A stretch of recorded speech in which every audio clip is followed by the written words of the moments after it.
Good morning students. Last lecture में हमने working of 4 stroke petrol engine पढ़ा था। आज हम working of 2 stroke petrol engine पढ़ेंगे। ओके, देखिए 2 स्ट्रोक का मतलब है कि पिस्टन का 2 बार मूवमेंट होना है।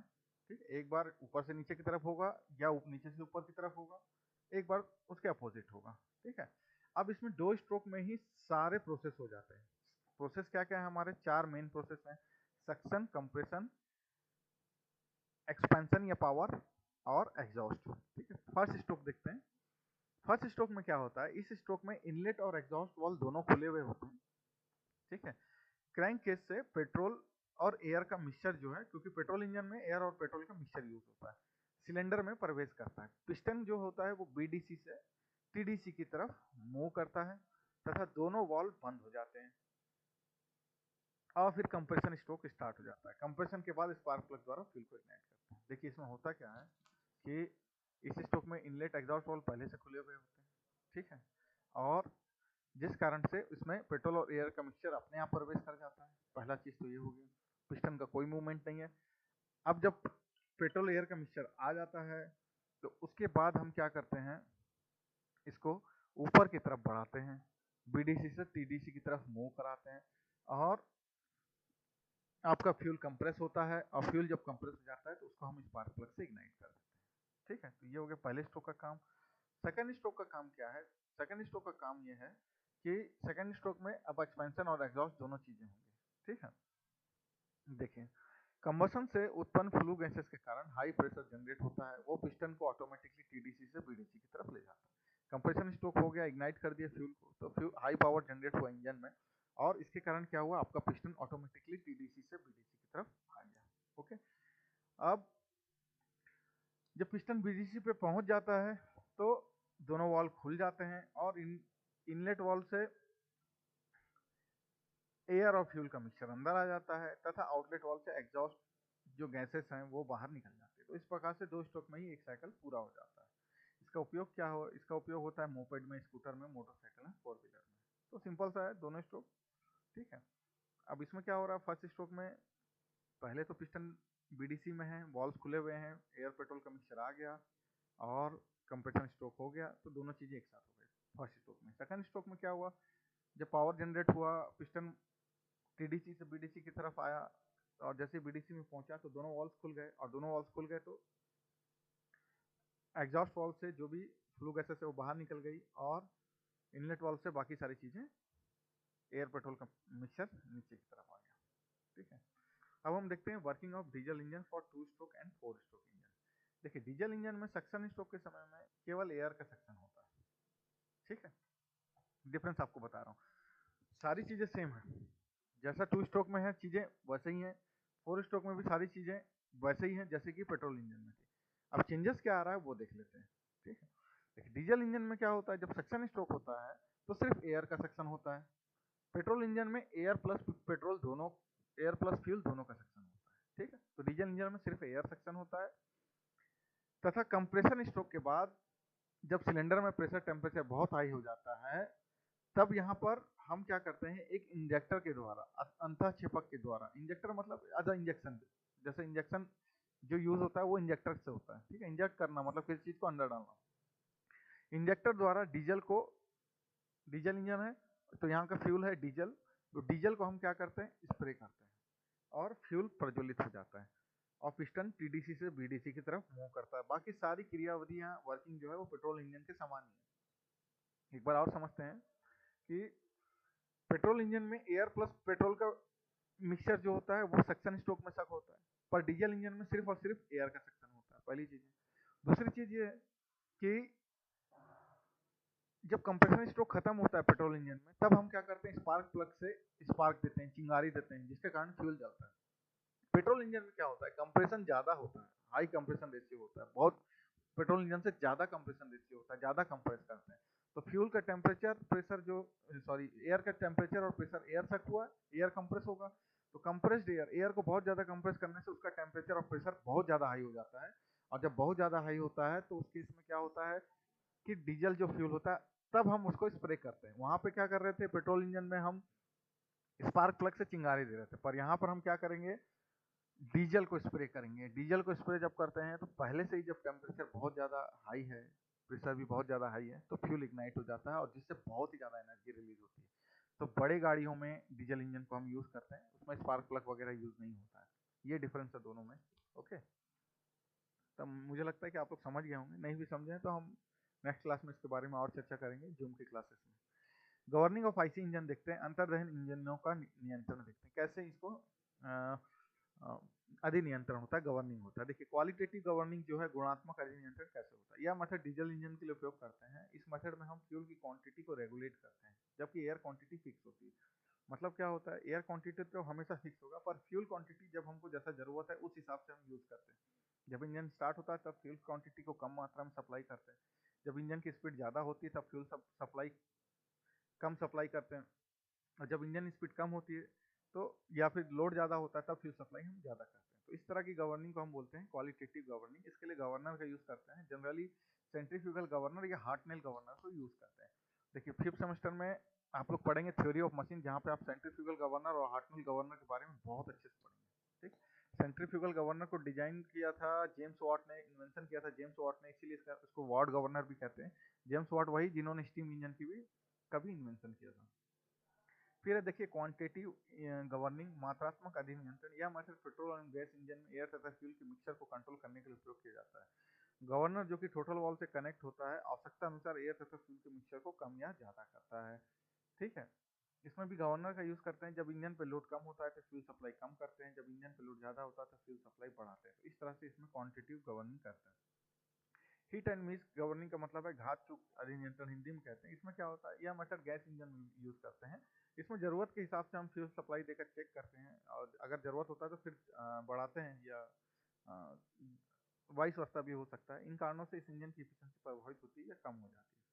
फिर है कॉम्बिनेशन गवर्निंग, संयुक्त अधिनियंत्रण। इस विधि, यह विधि सक्सेस नहीं है ऐसा कहते हैं, और इस विधि में क्वालिटेटिव और क्वांटिटी गवर्निंग को कंबाइन करके यूज करते हैं। मतलब जहाँ पे फ्यूल की मात्रा जो कम ज़्यादा करनी है वहाँ पर मैनुअली भी कर सकते हैं, या जहाँ पे ऑटोमेटिकली करना है वहाँ पे भी कर सकते हैं, पर ये एक कॉम्प्लिकेटेड मेथड है। ठीक है, मतलब ये थोड़ा सा डिफिकल्ट पड़ता है, इसलिए ये प्रैक्टिकली इसको यूज नहीं करता है। लुब्रिकेशन, आईसी इंजन का लुब्रिकेशन, स्नेहन कैसे करते हैं। जैसे कि आपकी गाड़ी में इंजन के कई पार्ट के बीच में डायरेक्ट कांटेक्ट होता है तो फ्रिक्शन जनरेट होता है। अगर इन पार्ट्स को कितना भी स्मूथ कर दो फिर भी फ्रिक्शन होता ही है। ओके, तो जिस आप पहले भी पढ़ चुके हैं फिजिक्स वगैरह में, जिससे पार्ट्स के बीच में टेम्परेचर हाई हो जाता है और इंजन पार्ट्स में वियर और टीयर के कारण से खराब होने की संभावना बढ़ जाती है। अतः ऐसे पार्ट्स जिनके बीच फ्रिक्शन उत्पन्न होता है उन्हें फ्रिक्शन से बचाने के लिए लुब्रिकेशन का प्रयोग करते हैं। लुब्रिकेशन के एडवांटेजेस क्या है, इससे वियर टीयर कम हो जाता है, क्षरण कम हो जाता है, घिसाव कम हो जाता है, वाइब्रेशन कम हो जाता है सिस्टम का। वाइब्रेशन का मतलब है कि कंपन कम हो जाता है सिस्टम में। ठीक है, मूविंग पार्ट क्लीन रहते हैं, साफ रहते हैं, और टेम्परेचर भी क्या होता है मूविंग पार्ट का कम होता है। अब क्या क्या मेथड्स हैं लुब्रिकेशन के, वो देखते हैं। जैसे नंबर 1 है फोर्स लुब्रिकेशन। इस मेथड में हम लुब्रिकेटिंग ऑयल को एक सेपरेट टैंक में रखते हैं, और जब इंजन रनिंग कंडीशन में होता है तब ऑयल को हाई प्रेशर पंप से इंजन के सभी पार्ट तक पहुंचाते हैं। तो इसको बोलते हैं हम फोर्स लुब्रिकेशन, पंप फूड से भिजवाते हैं। ओके, स्प्लैश लुब्रिकेशन का क्या मीनिंग है देखते हैं। स्प्लैश का मतलब होता है छिड़काव। लो स्पीड इंजन में इस विधि का प्रयोग करते हैं, जिसमें इंजन के क्रैंक केस के नीचे जो ऑयल पंप होता है उसमें ऑयल हम रखते हैं, तथा क्रैंक शाफ्ट और कनेक्टिंग रॉड का एक बड़ा हिस्सा इसमें डुबा के रखते हैं। ठीक है, जब इंजन वर्क करता है तब क्रैंक एंड कनेक्टिंग रॉड भी मूवमेंट करते हैं। इन पर लगा ऑयल इंजन के विभिन्न पार्ट्स पर स्प्लैश होता है। तो क्रैंक और कनेक्टिंग रॉड जब इसमें डूबे होते हैं और जब वर्क करते हैं तो छिड़काव होता है लुब्रिकेशन का, तो इसको बोलते हैं हम स्प्लैश लुब्रिकेशन। नंबर 3 है ग्रेविटी सिस्टम, गुरुत्व प्रणाली। गुरुत्व प्रणाली में ग्रेविटेशनल फोर्स को हम यूज करते हैं। इस विधि में ग्रेविटेशनल फोर्स की मदद से लुब्रिकेशन का छिड़काव करते हैं। जैसे कुप्पी से तेल देना, किसी मशीन में आप देखते हैं कि कुप्पी से हम तेल देते हैं। कुप्पी से तेल देने से क्या होता है कि कुप्पी से तेल देने के कारण क्या होता है कि जो ऑयल होता है वो अपने आप नीचे की तरफ आ जाता है। ठीक है, तो कैसे नीचे आ जाता है, ग्रेविटेशन फोर्स के कारण। ओके, तो इसलिए इसको बोला गया है ग्रेविटी सिस्टम। अब कुछ टर्म्स हैं उसको हम देख लेते हैं, इंपॉर्टेंट टर्म्स है जो न्यूमेरिकल बनाने के लिए हमारे काम आएंगे। देखिए फर्स्ट होता है इंडिकेटर डायग्राम, सूचक कारक। 2 से 5 नंबर में इस क्वेश्चन को पूछता है। तो सूचक कारक मैं आपको बता रहा हूँ, जैसे कि अपने petrol engine cycle, diesel engine cycle, auto cycle, Carnot cycle हमने पढ़ा था, तो उसी के हिसाब से कुछ कर्व्स बने हैं, उसको हम समझते हैं। देखिए ये प्रेशर कर्व है, प्रेशर बढ़ रहा है यहाँ पर नीचे से ऊपर की तरफ। ये वॉल्यूम कर्व है, आयतन का कर्व है, ये दाब का कर्व है, ये आयतन का कर्व है। ये जो पॉइंट नंबर 1 है इसको माने हम TDC top dead centre, point number 2 को हम माने हैं बीडीसी बॉटम डेड सेंटर। ठीक है, इंडिकेटर डायग्राम देखते हैं, ये 4 स्ट्रोक डीजल इंजन का इंडिकेटर डायग्राम है, देखते हैं समझते हैं। 1 to 2 सक्शन है, पिस्टन टीडीसी से बीडीसी की तरफ मूव किया। 2 से 3 कंप्रेशन है, तो 2 से 3 कंप्रेशन जो है वह उसका ये जो डायग्राम है ये है, ये पॉलीट्रॉपिक प्रोसेस है। ओके, पॉलीट्रॉपिक प्रोसेस हम पढ़ चुके हैं, ये पॉलीट्रॉपिक प्रोसेस है। फिर नंबर 3 से 4 जो है वो कंबसन प्रोसेस है, जिसमें प्रेशर आपका क्या हो गया, 2 से 3 में क्या हुआ, देखिए प्रेशर इंक्रीज हुआ, इसीलिए कंप्रेशन स्ट्रोक है, कंप्रेशन स्ट्रोक में प्रेशर इंक्रीज हो जाता है। 3 से 4 जो है वो कंबसन स्ट्रोक है, इसमें प्रेशर जो होता है वो कांस्टेंट होता है। ठीक है, तो प्रेशर कांस्टेंट होता है पर पावर जनरेट होता है, सॉरी, इस स्ट्रोक के बाद पावर जनरेट होता है, तो ये कंबसन प्रोसेस है। 4 to 5 जो एक्सपेंशन प्रोसेस है, तो जो चीज कंप्रेशन में कंप्रेस हुई है वही चीज एक्सपेंशन में एक्सपेंड हुई, पॉलीट्रॉपिक प्रोसेस है। उसके बाद 5 to 2 क्या, हीट रिजेक्शन प्रेशर ड्रॉप है, मतलब कि जो प्रेशर ड्रॉप हुआ है इस एक्सपेंशन के कारण, एक्सपेंशन होने के बाद जो प्रेशर ड्रॉप हुआ है उसको इस तरह से शो किए, ये स्ट्रेट लाइन है 5 to 2 है। 2 to 1 जो है वो हमारा एग्जॉस्ट स्ट्रोक है, एग्जॉस्ट स्ट्रोक में आपके सारे एग्जॉस्ट बाहर चले जाते हैं, तो ये इंडिकेटर डायग्राम है। ओके, अब देखते हैं हम कुछ न्यूमेरिकल्स को देखते हैं, जिसके आधार पे हमारे आईसी इंजन के न्यूमेरिकल्स बनेंगे, इनको अब हम समझने की कोशिश करते हैं। ठीक है, देखिए ये जो आज जो ये फार्मूला हम पढ़ रहे हैं, ये नेक्स्ट क्लासेस में फिर हम इनके इनके न्यूमेरिकल्स को सॉल्व करेंगे, तो वो आपके लिए बहुत यूजफुल होगा। देखते हैं इंडिकेटर डायग्राम और 4 स्ट्रोक डीजल इंजन देखते हैं। देखिए पहला चीज टर्म्स आता है इंडिकेटेड पावर, सूचित शक्ति आती है, सूचित शक्ति कैसे पता लगाएं। तो 2 स्ट्रोक के लिए ये फॉर्मूला है के पी एम लॉन बाई 60 इंटू 1000, और यूनिट है इसका किलोवाट। किलोवाट में यूनिट इसलिए है क्योंकि फर्स्ट ईयर में मैंने आपको मैकेनिक्स में बताया, काफी सारी चीजें बताई थी, तो अगर आपको याद हो तो बहुत बढ़िया है, अगर नहीं है तो आप मैकेनिक्स के नोट्स को उठा के यूनिट्स को समझ सकते हैं। यहाँ पे हमने 1000 से डिवाइड कर दिया, इसीलिए किलोवाट हो गया, अदरवाइज पावर का यूनिट होता है वॉट। 4 स्ट्रोक इंजन के लिए भी सेम फार्मूला ही है, बस यहाँ पे डिवाइड करना है 2 से। ओके, सेम फार्मूला डिवाइड करना है 2 से। ये क्या है, ये नंबर ऑफ सिलेंडर्स है। आप क्वेश्चन में पढ़ेंगे कि कितने नंबर ऑफ सिलेंडर्स क्वेश्चन में बोला गया है। अगर क्वेश्चन में कुछ भी नहीं बोला गया है तो आप मानेंगे 1, एक सिलेंडर है मानेंगे। ओके, तो ये पीएम क्या है, पीएम है मीन इफेक्टिव प्रेशर। क्वेश्चन में जो भी प्रेशर दिया होगा वो आपको लेना है इसमें। एल जो है स्ट्रोक लेंथ है, स्ट्रोक लेंथ एल है। एल को निकालने का एक फार्मूला ये होता है कि क्रैंक डायमीटर को भी अब कभी कभी हम यूज कर लेते हैं स्ट्रोक लेंथ की जगह में। ठीक है, स्ट्रोक का लेंथ है, एक बार पिस्टन टीडीसी से बीडीसी की तरफ गया तो कितना लेंथ उसने कवर किया। ए है cross section area of piston है, इस चीज को आपको ध्यान रखना है, ये पिस्टन का क्रॉस सेक्शन है। और इंजन स्पीड जो है वो आरपीएम में है, एन इंजन स्पीड आरपीएम है। ये हो गया इंडिकेटेड पावर। नंबर 2 है brake power. The power obtain in crankshaft called brake power, it is always less than the indicated power. ठीक है, इंडिकेटेड पावर जो होता है, अभी हमने पढ़ा इंडिकेटेड पावर वो पिस्टन में प्राप्त होता है, ब्रेक पावर जो है वो हमको क्रैंकशाफ्ट में प्राप्त होता है। जो पावर क्रैंकशाफ्ट में प्राप्त हुआ उसको हम बोले ब्रेक पावर, और जो पावर हमें पिस्टन में प्राप्त हुआ उसको हम बोले इंडिकेटेड पावर। इसका फॉर्मूला क्या है, देखिए BP is equal to W minus S D plus D by 2 into 2 pi N by kilowatt. N यहाँ पे आरपीएस में है, इस चीज को आपको ध्यान रखना। जब भी इस फॉर्मूले को यूज करेंगे तो एन को आपको रोटेशन पर सेकंड में लेना है, रोटेशन पर सेकंड, एक सेकंड में कितने बार घूमा। इंडिकेटेड पावर में आरपीएम था कि एक मिनट में कितने बार घूमा था, रोटेशन पर मिनट। डब्ल्यू माइनस एस क्या थी, देखिए डब्ल्यू जो है वो लोड है, इसको किलो न्यूटन में आपको लेना है। ठीक है, इस चीज को देखना, अगर न्यूटन में होगा तो उसको 1000 से डिवाइड करके किलो न्यूटन में लेंगे। एस जो है वो यहाँ पे स्प्रिंग कांस्टेंट है, स्प्रिंग कांस्टेंट का फॉर्मूला होता है load upon deflection, W by del, ये भी किलो न्यूटन में है। डी जो है यहाँ पे डायमीटर ऑफ ब्रेक ड्रम है, कैपिटल डी। स्मॉल डी जो यहाँ पे है वो है डायमीटर ऑफ थ्रेड है। ठीक है, और एन जो स्पीड इन आरपीएस। कहीं कहीं पे डब्ल्यू माइनस एस जो है इसका एक वैल्यू भी आपको क्वेश्चन में मिल जाता है, नेट ब्रेक फोर्स अगर कहीं पे लिखा हुआ है तो आप समझ जाना डब्ल्यू माइनस वन एस एक बार में आपको दे दिया। अगर नहीं दिया है तो फिर आपको लोड ढूंढना है, क्वेश्चन में स्प्रिंग कांस्टेंट निकालना पड़ेगा लोड अपॉन डिफ्लेक्शन करके, और दोनों के यूनिट सेम होने चाहिए, इस चीज को आपको केयर करना। अगर न्यूटन में ले रहे हैं तो फिर ये भी आपका वॉट में आएगा। अगर किलो न्यूटन में लेंगे तो ये किलो वॉट में आएगा। ओके। अगर किसी क्वेश्चन में डी बहुत स्मॉल है, ये जो डी है ये बहुत ही ज़्यादा स्मॉल है, ठीक है, तो इसको आप नेगलेक्ट कर सकते हैं। 0.000 समथिंग है तो इसको आप नेगलेक्ट कर सकते हैं। तो उस केस में क्या होगा, डी ए डी हट जाएगा, ये 2 से 2 कैंसिल हो जाएगा, तो आपको मिल जाएगा W minus S D into pi N मिल जाएगा। ये सिंपल। तो ब्रेक पावर इंडिकेटेड पावर हमने निकाल लिया।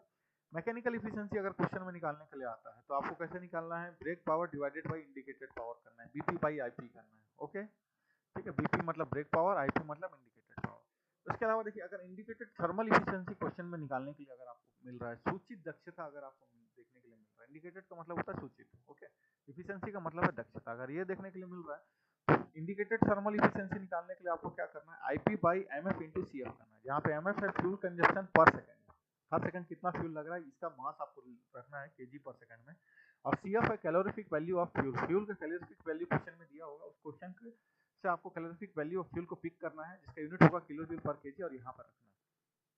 इसके अलावा अगर क्वेश्चन में पूछता है ब्रेक थर्मल इफिशिएंसी कैसे निकालें, ब्रेक तापीय दक्षता कैसे निकालें, तो उसके लिए भी यही फार्मूला है। बस ये इंडिकेटेड थर्मल इफिशिएंसी और ब्रेक थर्मल इफिशिएंसी में यही डिफरेंस है कि अगर ऊपर में इंडिकेटेड पावर ले रहे हैं तो इंडिकेटेड थर्मल इफिशिएंसी है, और अगर नीचे में ब्रेक पावर ले रहे हैं तो ये brake power thermal efficiency. Okay. And एक चीज़ और भी है कि देखिए, ब्रेक थर्मल इफिशिएंसी जो होता है वो indicated thermal efficiency into mechanical thermal efficiency का इंटू होता है, ठीक है। तो ब्रेक थर्मल इफिशिएंसी कभी भी निकालना तो एनआई और एनएम को आप इंटू कर दीजिए, ईटा आई और ईटा एम को आप इंटू कर दीजिए। ये तीनों का रिलेशन, अगर कहीं किसी क्वेश्चन में आता है कि रिलेशन बताइए 2 नंबर में, brake thermal efficiency, mechanical efficiency या इंडिकेटेड थर्मल इफिशिएंसी, तो आपको इसको लिखना है। ओके।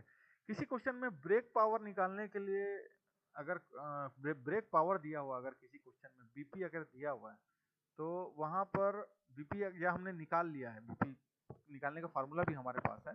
इसके अलावा एक फार्मूला और भी है बीपी निकालने का, ये इंडिकेटेड पावर में आप फ्रिक्शन पावर को माइनस कर दीजिए, तब भी निकल जाता है।